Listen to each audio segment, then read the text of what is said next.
አሰላሙ አሌይኩም ወረህመቱላሂ ወበረካቱ። እንዴት ናችሁ? ሰላም ናችሁ? ሁላችሁንም ሰላም ሰላም ብያለሁ።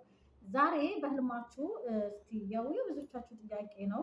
ሰፋ አድርጌ ግን አልሰራሁበትም። ይህን ቪዲዮ እጥር ምጥን አድርጌ ነው የማቀርብላችሁ። በህልማችሁ ለፈተና ስትዘጋጁ ወይም ደግሞ ፈተና ተፈትናችሁ ስትወድቁ ወይም ለፈተና ለመፈተን ስትዘጋጁ የሚሰጠውን የህልም ፍቺ እናያለን። ወደ ፈተና ስትጓዙ ፈተና ማለት ይሄ የትምህርት ቤት ፈተና የለም። በቃ የሆነ ቦታ ላይ ብቻ ልትፈተኑ እንደሆነ በህልማችሁ ተጠርታችሁ ልትፈተኑ ፈተናውን እምቢ ሲላችሁ ወደ ፈተና ስትሄዱ ልክ እንደዛ ማለት ነው። አጠር ያለ ቪዲዮ አዘጋጅቻለሁ። ላይክ እንዳይረሳ፣ ሰብስክራይብ እንዳይረሳ፣ ፌስቡክ ላይ ፎሎ ማድረጋችሁን እንዳትረሱ ማለት ነው። እና ወደ ህልሙ እንገባለን። አንዲት ያላገባች ሴት ልጅ፣ ትዳር የሌላት ሴት ልጅ በህልሟ ፈተናን በሰዓቱ እንዳለፋት ልትፈተን ወደ ፈተና መስጫው ቦታ ወይም ወደ ፈተና የሚካሄድበት ቦታ እየሄደች ግን ሰዓቱ እንዳለፈ በህልም ከተመለከተች ወይም የፈተናው ጊዜ እንዳለፈባት በህልም ከተመለከተች ይህ ፍቺ ምንድነው? በመጪው ህይወቷ ውስጥ በሆነ ወቅት እርግጠኛ ባልሆነችበት ጉዳይ ላይ ብስጭት ወይም ደግሞ ሀዘን እንደሚያጋጥማት ወይም ሀዘን ውስጥ እንደምትገባ ያመላክታል ማለት ነው። ይሄ ለፈተና መዘግየት ሌላኛው አፈታት ደግሞ መሰናክሎችን ለማሸነፍ ፍላጎትና ትዕግስት ማድረግ እንዳለባት የሚያስፈልግ ማለት ለዚህ ነው። በፈተና ስትዘገይ በህልም ካለመች መጪው ጊዜ በጣም ለትዕግስት የሚጠይቅ መሰናክሎች ያጋጥሟታል እና በጣም ትዕግስት የሚጠይቅ እና የሚያጋጥማት መሰናክሎች ደግሞ መወጣት እንዳለባት የሚያስጠነቅቅ ህልም ነው ማለት ነው። ለፈተና ልትፈተን እየሄደች ፈተናው ሰዓቱ ካለፈባት የሆነ መሰናክል ወይም ደግሞ የሆነ ችግር ወደ ህይወቷ ይመጣል። ያንን ችግር በትዕግስትና በጽናት ማለፍ እንዳለባት ወይም ትዕግስት እንደሚያስፈልጋት የሚናገር ህልም ነው። ምክንያቱም አንዳንድ መሰናክሎች ወይም አንዳንድ ችግሮች ሊያጋጥሟት እንደሆነ የሚያስጠነቅቅ ፍቺ ነው ማለት ነው። ያላገባች ሴት ልጅ ያላገባች ሴት ልጅ ማለት ትዳር ያላዘች ሴት ልጅ ለማለት ነው። እና አንዲት ትዳር ያላዘች ሴት ልጅ በህልሟ ወደ ፈተና ቦታ እየሄደች ግን መራመድ አለመቻል። አንዳንድ ጊዜ በህልማችን ልንራመድ ወይም ሊያመልጠኝ ነው ፈተናው እያለን ልንሮጥ ወይም ልንራመድ ስንል እግራችን እስርስር የሚል ህልም እናያለን። ልክ እንደዛ ወደ ፈተና ቦታ ልትፈተን እየሄደች በህልሟ ግን መራመድ እምቢ ሲላት ወይም መራመድ ሲያቅታት በህልም ከተመለከተች ይሄ ፍቺ ምንድነው?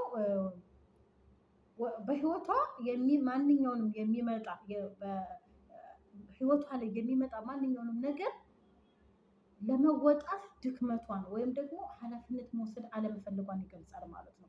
ወደ ፈተና ስትሄድ እግሯ መራመድ እምቢ ካለው የሆነ ነገር ወደ ህይወቷ ሲመጣ ደካማ ናት፣ ትሸነፋለች። እንዲሁም ደግሞ ለሚመጣባት ነገር ኃላፊነት አትወስድም።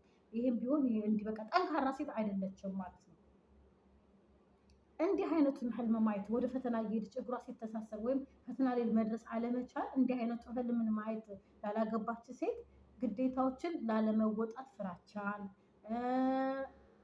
አንዳንድ ነገሮችን ቀድማ ባለመዘጋጀቷ የተነሳ ግቦቿን ወይም አላማዋን ማሳካት አለመቻሏን፣ በእነዚህ ምክንያቶች ደግሞ እሷ ወደ ብስጭት ውስጥ ወይም ደግሞ ወደ ንዴት ውስጥ ልትገባ እንደምትችል የሚጠቁም ህልም ነው ማለት ነው። ይሄ ማለት በእውነታው ያለች ነገሮችን ቀድማ በማንኛውም ነገር ላይ ቀድማ ስለማትዘጋጅ እንዲህ ነገር ቢያጋጥመኝስ ብላ ለማንኛውም ነገር በጥንቃቄ ስለማትራመድ አንዳንድ ችግሮች ሲመጡ ለምን ይሄ መጣብኝ፣ ለምን አይሳካልኝም፣ ለምን የፈለኩት አልሆነም በማለት ብስጭት ውስጥ እንደምትገባ ወይም ንዴት ውስጥ እንደምትገባ ያመላክታል ማለት ነው። ህልሙ ምንድን ነው ብለናል? ወደ ፈተና ልትፈተን እየሄደች መራመድ ወይም ፈተናው ላይ መድረስ አለመቻል ሲያቅታት ማለት ነው።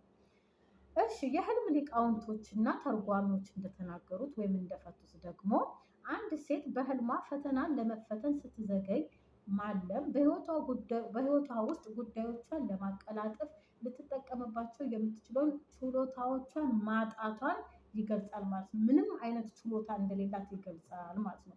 ይሄ ህልም ደግሞ የበለጠ ትኩረት እንድትሰጥና ስለ ወደፊቱና ስለሚመጣላት እድሎች በጥንቃቄ እንድታስብ የሚመጣው እድል እንዳያልፋት ጠንካራ እንድትሆን የሚነግራት ህልም ነው ማለት ነው። እንግዲህ ፈተና ልትፈተን በህልሟ መፈተን አለመቻል፣ መዘግየት፣ እነዚህ ነገሮች ብዙ ቻንሶች በእውነታው ወደ ህይወታቸው እየመጣ ወይም እየመጣላት በቸልተኝነት የሆነች እያላት በቃ አይደለ ችላ ህይወቷ ላይ ሰነፍ በመሆን እነዚህ እድሎች ወይም እነዚህ ነገሮች እንደሚታጣቸው እንደሚያልፏት ይገልጻል ማለት ነው። እና ከእነዚህ ነገሮች መጠንቀቅ እንዳለባት ነው። ሌላው ምንም እንኳን ህልም አላሚው ለፈተና ዘግይቶ ቢቆይም ለፈተና ዘግይታችሁ በመጨረሻ ግን ተሯሩጣችሁ በህልማችሁ እንደምትፈተኑ ወይም ደግሞ ፈተናው ላይ እንደምትገኙ በህልም ካያችሁ ይህ ፍቺ ምንድን ነው? ከተለያዩ ሁኔታዎች ጋር በተገናኘ በተለዋዋጭነትና ጤናማ አስተሳሰብ በኋላ ችግሮችንና እንቅፋቶችን ማሸነፍ እንደምትችሉ ያመላክታል። ይህ ፖዘቲቭ ነገር በማሰብ አሁን ለምሳሌ አንዳንድ ችግሮች ሲያጋጥሟችሁ ጥሩን በማሰብ መልካም ነገሮችን በማሰብ ያንን ችግር መወጣት ማለፍ እንደምትችሉ ይገልጻል ማለት ነው። ፈተና በህልማችሁ ምንድን ነው ብለናል? ወደ ፈተና እየሄዳችሁ ዘግይታችሁ ግን እንደምንም ተጣጥራችሁ ሄዳችሁ ፈተናው ላይ መገኘት ከቻላችሁ ይሄ በእውነታዊ የሆነ ችግር ሲመጣባችሁ ያንን የሚመጣውን ችግር ለበጎ ነው ለጥሩ ነው እያላችሁ ጥሩ ፖዚቲቭ ቀና ነገር በማሰብ የመጣባችሁን ችግር በቀላሉ ማለፍ እንደምትችሉ የሚናገር ህልም ፍቺ ነው ማለት ነው። እሺ አሁን ደግሞ የምናየው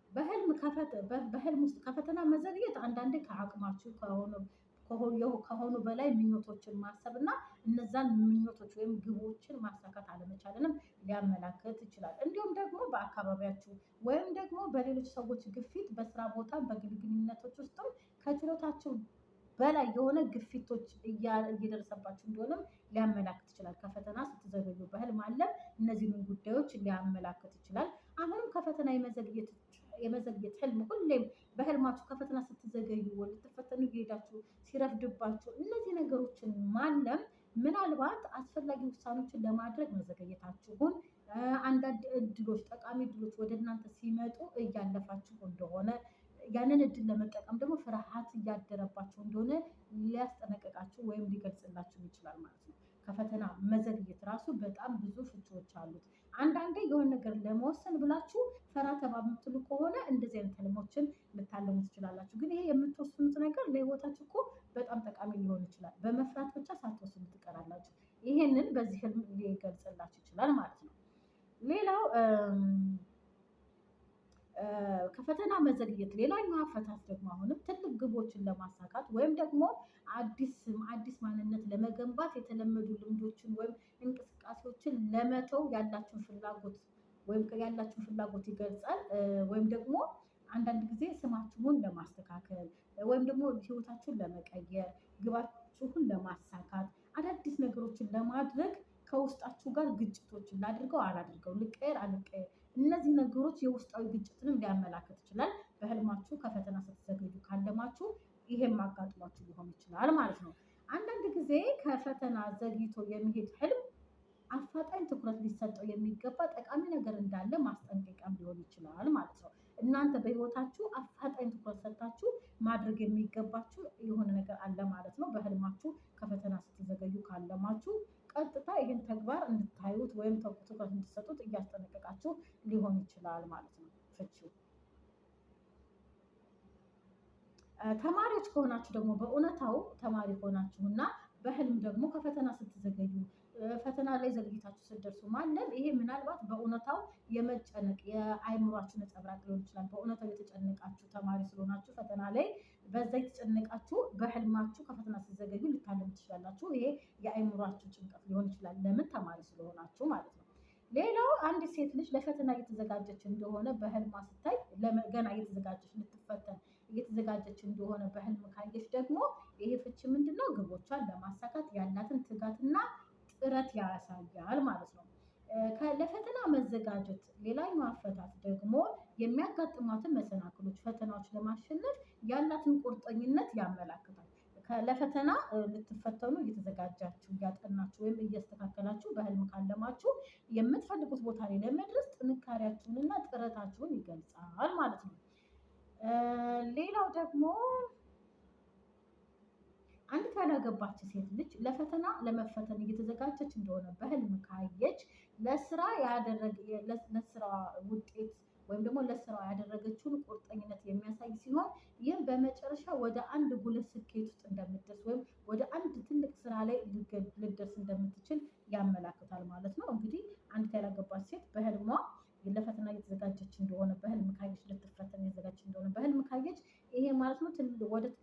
ወይም ወደሆነ ነገር እድገት ልትከፍ ልትል እንደሆነ የሚናገር ህልም ነው ማለት ነው።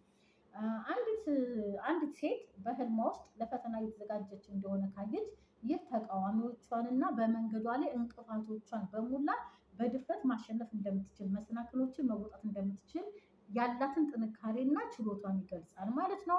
አንዲት ወጣት ሴት በህልም ለፈተና ስትዘጋጅ ማየት ወደፊት አዎንታዊ ለውጥ ሊያመጣ የሚችል መልካም ነገር እንደምትቀበል፣ መልካም ዜና እንደምትሰማ ወይም ደግሞ ለመልካም ነገር የተዘጋጀች እንደሆነ ሊገልጽ ይችላል ማለት ነው። ለፈተና ሲዘጋጅ ያለመ ማንኛውም ሰው በህይወት ውስጥ ወደ አዲስ ደረጃ ለመግባት ዝግጁ መሆኑን ያሳያል። ለምሳሌ ሴቶች ከሆኑ ለፈተና የተዘጋጁ ካሉ ለምሳሌ ወደ ፍቅር ግንኙነት ወይም ወደ ትዳር ለመግባት ወደ አዲስ ህይወት ለመግባት የተዘጋጁ መሆኑን ሊያመላክት ይችላል ማለት ነው። እሺ ሌላው ደግሞ አንዲት ያላገባች ሴት ፈተና ላይ ተቀምጣ ወይም ፈተና ገጥሟት እየተፈተነች እያለ ለጥያቄዎቹ ግን መልስ ማግኘት ሳትችል ስትቀር ፈተናውን እየተፈተነች ነው፣ መልሱን ካላወቀችው እንደማለት ነው በአጭር አማርኛ። ይሄ ፍቺ ምንድነው? ይሄ ፍቺ ምንድነው? ሁኔታዎቿን ለማጠናከር ጠንክሮ መስራት ላይ ባላት ቁርጠኝነት የተነሳ በሳይንስም ሆነ በትምህርት ህይወቷ ውስጥ ትልቅ ችግር እንደሚገጥማት ያመላክታል። ለምሳሌ ተማሪ ሁና በእውነቷ በህልሟ ፈተና ላይ ቁጭ ብላ ያንን ለፈተና ግን መልስ መስጠት መመለስ አለመቻሏ፣ መልሱን ካላገኘችው፣ መልስ እምቢ ካላት ይሄም በትምህርቷ ውድቀት ሊያጋጥማት ልትወድቅ ወይም ትልቅ ችግር መሰናክል ሊያጋጥማት እንደሆነ ይገልጻል። ተማሪ ካልሆነች ደግሞ ሰራተኛ ከሆነች እና ፈተና ተፈትና በህልሟ መልሱን ካጣችው በስራዋ ወይም በእድገቷ እንቅፋት ሊያጋጥማት እንደሆነ ይገልጻል ማለት ነው። ሌላው ይቺ ያላገባች ሴት ወይም ማንኛውም ሴት ጥያቄዎች ቀርበውላት በህልሟ በጥያቄዎች ተከባ ግን መልስ መመለስ ወይም ጥያቄውን መፍታት አለመቻሏ ወይም መመለስ አለመቻሏ ፍቺው ምንድነው? ለጊዜያዊ ነገር ለዓለማዊ ነገር ወይም በጊዜያዊ ተድላዎች የተሞላች ወደፊት የማታስብ ጊዜያዊ ነገር የሚያስደስታት ሰው እንደሆነች ሊገልጽ ይችላል። የግል ጉዳዮቿን ወይም ህይወቷን ችላ ብላ በማይረቡ ነገሮች ጊዜዋን እያሳለፈች እንደሆነ ሊገልጽ ይችላል ማለት ነው። ለፈተና መልስ አለማግኘት ማለት ነው። እና የታጨች ወይም እጮኛ ያላት ሴት ደግሞ ፈተና ተፈትና እንደምትወድቅ ካየች ይሄ የሚያሳየው ከእጮኛዋ ጋር የሚያለያይ ግጭት ውስጥ ሊገቡ ወይም ከእጮኛዋ ጋር እንደምትለያይ ይገልጻል ማለት ነው። የታመመች ሴት በህልሟ በእውነቱ የታማ ፈተናው አልሳካ ካለ መልስ ካጣች በቃ አልገባት ካለ እዛ የፈተና ሰዓት ላይ በህልሟ ይሄ ምንድነው? በሽታዋ የበለጠ እንደሚባባስ እና ወደ አስጊ ሁኔታ እንደሚሄድ ይገልጻል ማለት ነው። በአጠቃላይ በህልም መፈተን አለመቻል፣ ለፈተናዎች መልስ መስጠት አለመቻል የሚመጡትን አንዳንድ አስጠንቃቂ ወይም አንዳንድ ችግሮች አመላካች ነው። ለፈተናው መልስ ማግኘት ደግሞ ግቦችን ማሳካት፣ ፈተናን በአግባቡ መሙላት፣ በአግባቡ መስራት፣ ለፈተናው መልስ ማግኘት ደግሞ የምትፈልጉትን ግብ ላይ መድረስ፣ የምትፈልጉት ምኞትን ማሳካት ወይም ጠንክራችሁ ሰርታችሁ በስራችሁ የበላይ መሆንን ያመላክታል ማለት ነው። እንግዲህ የመውደቅንም መዘጋጀትንም አለመሳካቱንም ዝርዝር አድርጌ አሳይቻችኋለሁ። በቀጣይ የህልም ፍቺ እስክንገናኝ ድረስ ደግሞ ማበረታታችሁ እንዳትረሱ፣ ላይክ እና ሰብስክራይብ እንዲሁም ፎሎ እንዳይረሳ። ደህና ቆዩኝ።